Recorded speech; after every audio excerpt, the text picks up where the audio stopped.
Ada seorang sahabat yang membaca sebuah ayat dalam Al-Quran, bunyinya walillahil masyriq wal maghrib fa aynama tuwallu fathamma wajhullah innallaha wasi'un alim.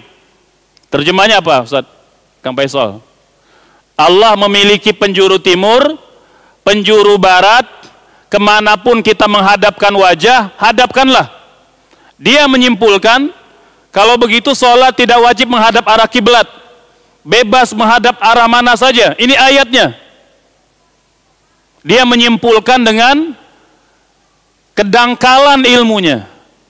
Walaupun bisa baca Quran, bagus tajwidnya, merdu suaranya, belum tentu bisa paham Al-Quran, Bapak Ibu sekalian.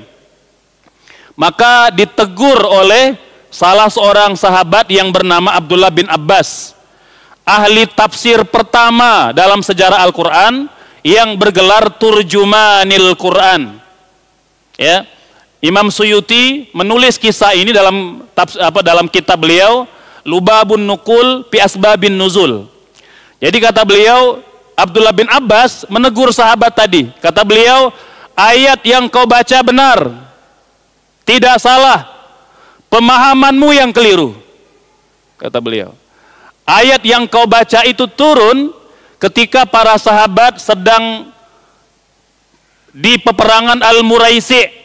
Ya, waktu itu mereka mau sholat zuhur, tapi ada mendung, tidak kelihatan matahari. Dulu belum ada kompas, Bapak Ibu sekalian, belum ada penanda arah. Maka sholat itu dibantu dengan arah ataupun matahari.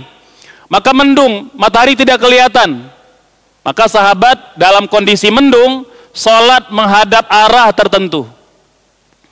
Setelah sholat, ternyata kiblatnya salah.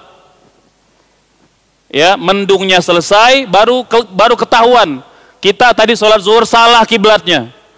Para sahabat bingung, mereka pulang ke Madinah nanya ke Nabi. Nabi tidak tahu jawabannya. Subhanallah. Bapak Ibu sekalian, Nabi juga tidak tahu jawabannya. Maka turunlah firman Allah, turunlah wahyu menjawab pertanyaan kaum muslimin tadi. Walillahil masyriq wal maghrib fa aynama tuwallu fathamma wajhullah. Allah memiliki penjuru timur, penjuru barat, maka hadapkanlah wajah kalian kemanapun kalian menghadapkan, Allah ada di arah itu. Ini menunjukkan, kata Abdullah bin Abbas, kewajiban menghadap arah kiblat syarat sah solat yang tidak berubah sampai hari kiamat. Tapi dalam kondisi tertentu, boleh jadi kita sedang ada di lokasi tidak ada internet, tidak ada petunjuk arah kiblat, ya, tidak ada kompas, boleh sholat menghadap ke arah manapun. Kalaupun salah, maka sepakat para ulama sholatnya tetap sah.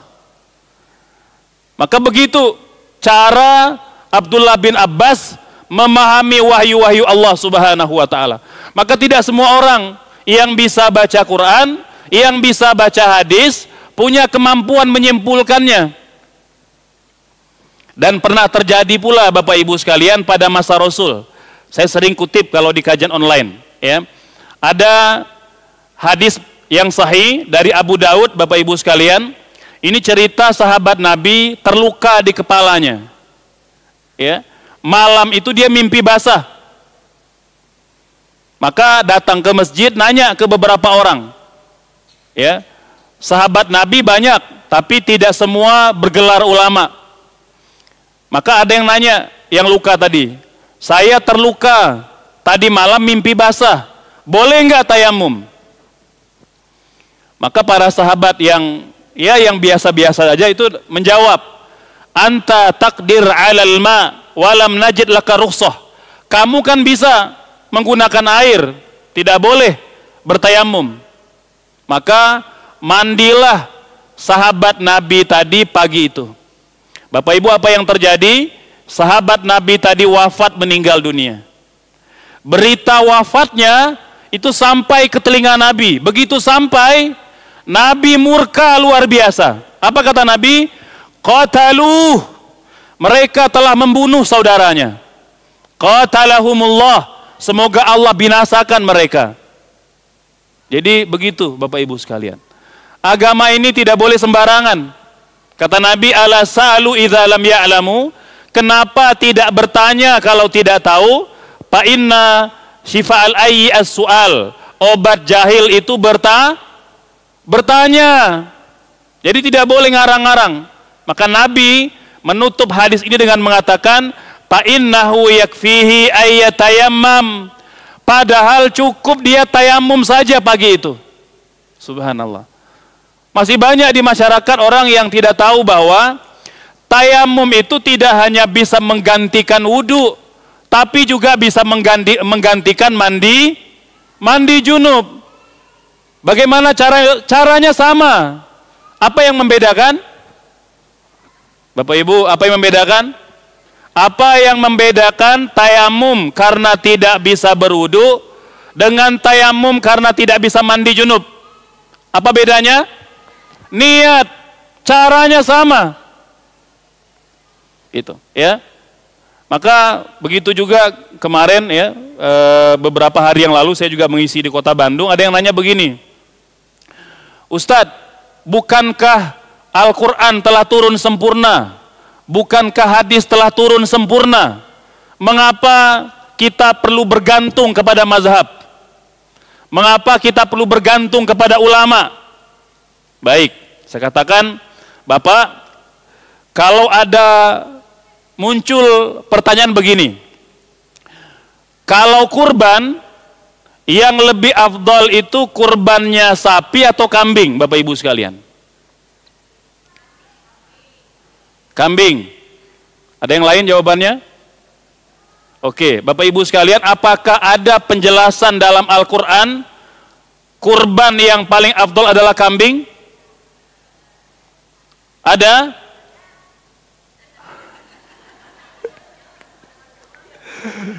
Bapak Ibu sekalian, saya bisa pastikan tidak ada keterangan dan penjelasan baik dalam Al-Quran maupun hadis Nabi, nggak ada. Nggak ada penjelasan soal kurban yang paling afdol itu kambing, sapi, atau unta, tuh nggak ada keterangannya. Tapi ulama, Bapak Ibu sekalian, itu menyimpulkan dari seluruh kandungan ayat Al-Quran, seluruh kandungan hadis, maka lahirlah beberapa kesimpulan. Imam Malik misalnya, beliau mengatakan yang paling afdol itu kambing. Walaupun Nabi tidak pernah mengatakannya. Mengapa? Kata beliau, Nabi Ishak kurbannya kambing. Nabi Ibrahim kurbannya kambing. Ketika diuji oleh Allah menyembelih Ismail. Dan Nabi Muhammad meskipun pernah kurban sapi dan unta, lebih sering kambing. Maka beliau menyimpulkan kurban kambing lebih afdol. Maka boleh jadi orang akan mengatakan kalau begitu ya tidak perlu ikut ulama, ikut Nabi saja. Padahal Nabi tidak pernah mengatakan kurban kambing yang lebih afdol. Imam Asy-Syafi'i, Abu Hanifah justru mengatakan yang lebih afdol itu adalah unta. Jadi kalau Imam Malik urutannya kambing dulu yang paling afdol, lalu sapi, lalu unta. Ya, nah di samping alasan karena kurban Ibrahim, kurban Ishak, dan kurban Nabi Muhammad, dalam pengamatan pengalaman para ulama, daging kambing lebih enak. Betul nggak? Lebih enak loh sekalian, karena memang kurban itu kan tujuannya kita memberi ternak yang terbaik. Maka itu pendapat yang pertama. Pendapat yang kedua justru mengatakan yang utama itu adalah unta. Padahal Nabi tak pernah mengatakannya. Tapi ada hadis Nabi yang lain. Contoh apa? Nabi cerita tentang fadilat datang lebih awal ke masjid pada sholat Jumat. Apa kata Nabi? Barang siapa yang datang ke masjid pada hari Jumat di waktu yang pertama, seolah-olah dia berkurban dengan seekor unta. Datang di waktu yang kedua seolah-olah berkurban dengan seekor sapi, nanti seekor kambing, seekor ayam dan sebutir telur. Ya, maka pandangan kedua menyimpulkan kalau begitu yang lebih afdol adalah unta, kedua baru sapi, kemudian baru kambing gitu. Nah ini Bapak Ibu sekalian, artinya memang tidak semua orang itu bisa memahami kandungan Al-Quran atau kandungan hadis. Kalau dia memaksakan diri, maka banyak hadis-hadis Nabi yang dia pelesetkan dan dia simpangkan dari maknanya. Ini sekarang lagi banyak orang-orang nyeleneh gitu ya. Mungkin yang lagi viral mungkin yang di Indramayu gitu ya. Yang dari mulai pandangan beliau wanita boleh jadi khotib Jumat gitu ya. Ini yang terbaru misalnya dia mengatakan bahwa Abu Hurairah itu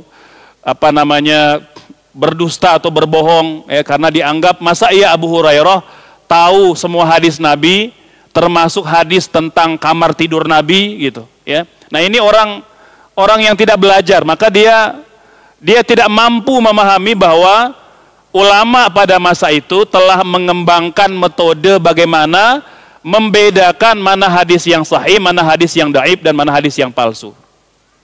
Contoh, Bapak Ibu sekalian, orang yang belajar hadis hanya berbekal bisa bahasa Arab, bisa mendangkalkan makna hadis. Contoh, ya mungkin pernah dengar ibu-ibu misalnya ada yang mengatakan begini, Nabi bersabda pada hadis yang sahih, Imam Al-Bukhari, Imam Muslim, barang siapa yang menangisi kematian keluarganya, maka yang dikuburkan disiksa karena tangisan keluarganya. Bapak Ibu, siapa yang sudah pernah kehilangan orang tua? Menangis?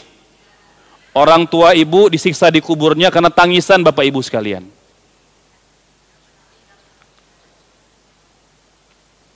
Itu akibat kalau belajar hadis tidak berguru. Belajar hadis hanya dengan berbekal bahasa Arab saja Bapak Ibu sekalian. Enggak cukup. Tidak cukup. Kalau untuk paham Al-Quran, untuk paham hadis, hanya bekal bahasa Arab, maka semua orang Arab jadi ulama Bapak Ibu sekalian. Karena mereka orang Arab. Mereka berbahasa Arab. Ngigaunya juga bahasa Arab. Gitu. Tapi ternyata tidak semua orang Arab itu ulama.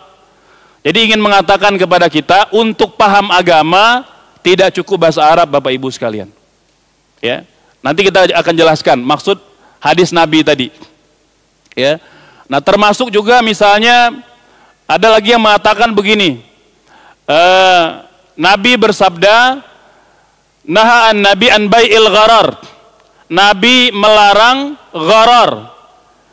Apa itu gharar? Ketidakjelasan atau sesuatu yang tidak diketahui secara pasti bentuk dan kualitasnya. Maka sering muncul kutipan hadis ini kalau lagi musim family gathering, tukar menukar kado, ya. Dia menyimpulkan bahwa tukar menukar kado hukumnya haram. Mengapa? Karena Nabi melarang ketidakjelasan. Bapak Ibu, siapa yang sering tukar menukar kado? Ada? Haram hukumnya. Ya. Nah ini Bapak Ibu sekalian, kalau belajar hadis tidak berguru. Ya.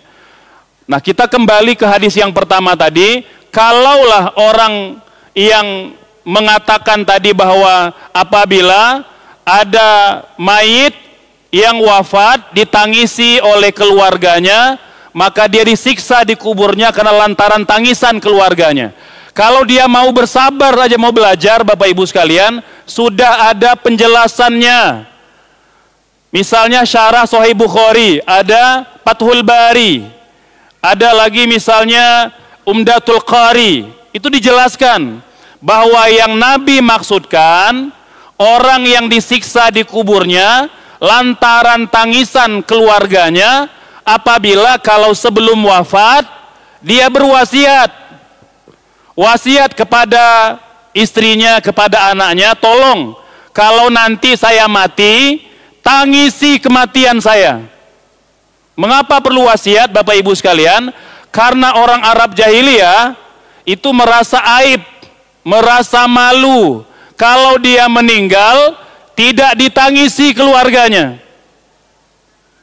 Nah, untuk menutup rasa malu itu, maka dia wasiat kepada keluarganya, tangisi kematian saya. Bapak Ibu, tradisi ini itu masih ada di Sumatera. Ada yang dari Sumatera Utara di sini Bapak sekalian? Ada?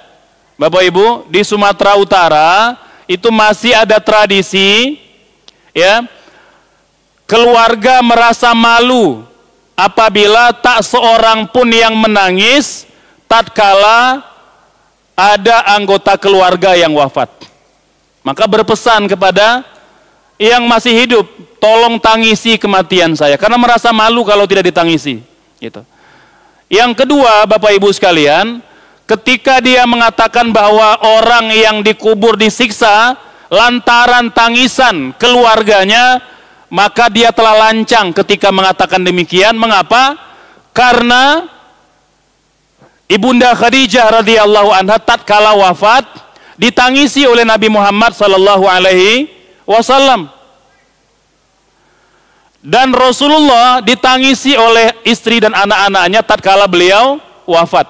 Siapa yang berani lancang mengatakan Nabi Muhammad disiksa di kuburnya lantaran ditangisi keluarga dan sahabatnya gitu. Nah, ini Bapak Ibu sekalian, hal-hal yang kita jelaskan di awal bahwa memang tidak mungkin setiap orang itu dapat memahami Quran dan hadis. Sehingga kata para ulama, hadis Nabi ini bukan untuk semua orang. Hadis Nabi ini ditujukan secara khusus untuk para ulama. Jadi ulama itu harus mengambil sumber referensi utama Quran dan Sunnah. Itu para ulama. Adapun orang awam, maka mereka memahami Al-Quran dan memahami hadis sesuai dengan pemahaman para ulama, tidak dengan kedangkalan ilmu kita. Gitu, ya. Baik. Dan Bapak Ibu sekalian, Allah berfirman dalam surah Al-Anbiya, surah ke-21 ayat 7.